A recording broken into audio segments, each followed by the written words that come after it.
now we're gonna get into your boy, Patrick. Yes. For your boy, real life Tony Stark. Elon Musk, real life Tony Stark. I'm starting to come along and think that he's kind of cool. And when you finally do, I'm going to take full credit for you. Say I just wore you down because I've been an Elon fan for a long time. You are an Elon fanboy. Yeah, the stuff he comes up with is just amazing. Oh, I thought you were going to say he's also really handsome. So he is very handsome. Side note. So Elon Musk this week, this comes from newscientist.com, demonstrated a Neuralink brain implant in a live pig. We got brain implants, Patrick. I know. I heard a little bit about this. I'm really excited to kind of hear the details of what was going on with this or what this thing does. Someday we will all have an implant in our brain and we'll all buy Teslas, but we won't know why we're doing it.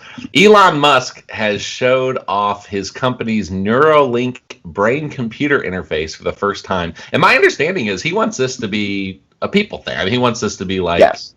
Yeah, like we're all going to have computers in our brain. Quite literally. Yeah, literally. And we're all going to live on Mars. In an announcement on the 28th of August, Neuralink unveiled prototypes of its device and showed off pigs that had the devices implanted in their brains.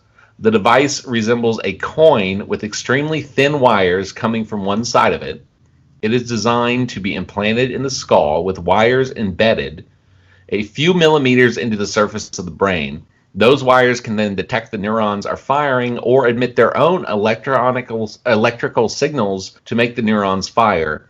Musk showed a video of neurons responding to the electrodes. Eventually, the hope is that these small devices will be able to both read and write neuron signals, helping with medical problems that originate in the brain and spine, and maybe even allowing humans to integrate computers into their brain in the distant future, Musk said. The Neuralink team trotted out 3 pigs to demonstrate the device. Do you want to see the video of him demonstrating it with pigs? I do. Here we go. Here's your amazing Neuralink. It's a high energy pig. All right, Gertrude, thanks for coming out. So what the beeps you're hearing are real-time signals from the Neuralink in Gertrude's head. So this Neuralink connects to neurons that are in her snout.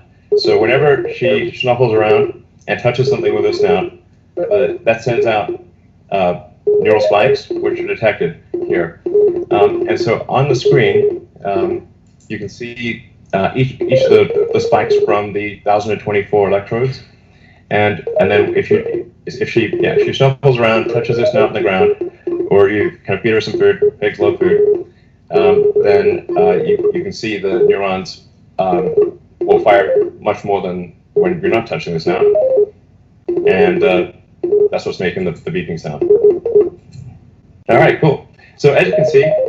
so that's what a pig snout sounds like. I was going to say, I expected a lot more out of that explanation than... We're going to make it sound like a 1992 Casio keyboard hitting the high notes. I couldn't wait to show as your cat runs back and forth on it. I'm making fun of it, but I'm also like, he's basically explaining it to people that aren't really going to understand what's really happening. Yeah. Well, it's when it's like he can explain what all that data means, what all those actual beeps mean, and what's registering, and what those numbers mean. None of us are going to understand that, though. I think it might mean like, I'm a happy pig, do my snout's being touched, pig treats. I think that's about it. Yeah, that's about it. Let's see if there's anything else of interest here. We have healthy and happy pig. Initially shy, but obviously high energy and kind of loving life. And she's had the implant for 2 months. So this is a healthy and happy pig. Okay. During the announcement, members of the team expressed their long-term hopes for the device, ranging from restoring vision for people with eye injuries and limiting pain to recording memories and telepathy. Oh boy, this is a future I don't think I'm prepared for. Some of these goals are more realistic than others. For example, Musk spoke about bypassing spinal injuries to restore movement for people who are paralyzed, which he said will be the focus of the company's first clinical trials in humans beginning. That would be amazing. That would be amazing. On the other hand, a feat like reading a memory or thought would require a detailed understanding of the brain that we simply don't have yet. But hey, you got to start somewhere. Yeah, but once you start hooking computers up to the brain directly, I feel like we're going to be able to start doing some of that diagnostics a lot more credibly and accurately, and having something in there is going to be able to catch things that maybe we're not able to see under other conditions because they're happening so fast. I agree. I also, if you think about brain science, most brain studies, you bring someone in a lab and then you test their brain for a little bit.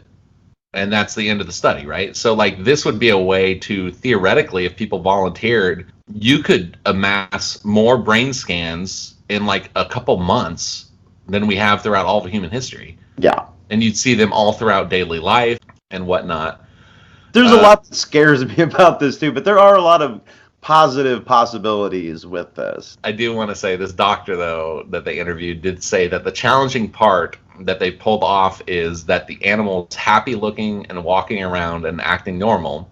Musk said the implantation can be done with relatively little bleeding to the brain, but the damage is sometimes not easily observable in humans, let alone pigs. For instance, you don't know if the pig now has a slur or if the other pigs aren't really socializing with it because it's acting weird. So there's already skeptics. He's saying, and as there should be. I mean, those are, I honestly hadn't really thought about either one of those things with the pig example. And yeah, I guess you wouldn't. Honestly, man, unless this thing helps me walk again, I don't want a computer in my brain.